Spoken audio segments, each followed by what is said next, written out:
이런 가운데 올해 3분기 전국 합계 출산율이 0.7명대로 떨어지며 또다시 역대 최저치를 경신했습니다.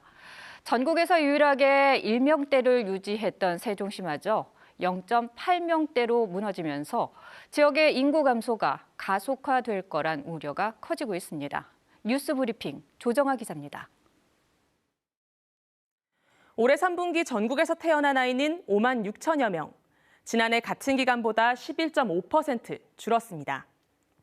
지난 1981년 관련 통계 작성 이후 가장 적은 수준입니다.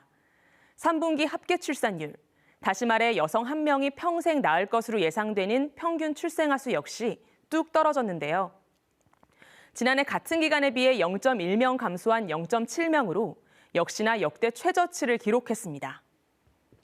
결혼에 대한 가치관이 변화가 됐고, 그다음에 결혼을 하더라도 자녀를 낳지 않는 비율이 좀 증가가 되고 있습니다. 그래서 이제 육아라든가 이런 부분에 대한 이제 부담, 여러 가지 비용에 대한 부담 이런 것들이 대전과 세종, 충남 지역의 합계 출산율 역시 심각한 수준입니다.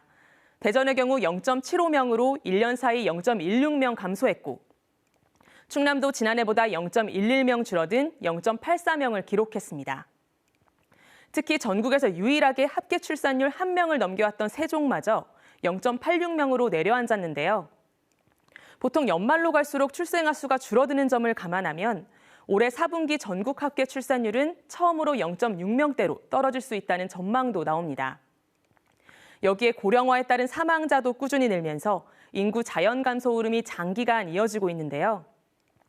이대로 가면 2050년엔 성장률이 0% 이하로 추락하고 2070년엔 총 인구가 4천만 명을 밑돌 것이라는 암울한 분석까지 나오고 있습니다.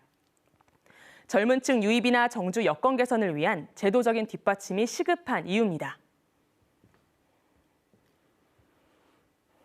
문제에 포커스를 맞춰왔는데 이제는 청년들의 교육 그리고 출산 이후 그들의 자녀에 대한 교육 환경이 그들의 정주 결정에 매우 유의미한 영향을 미치게 될 것으로 생각됩니다.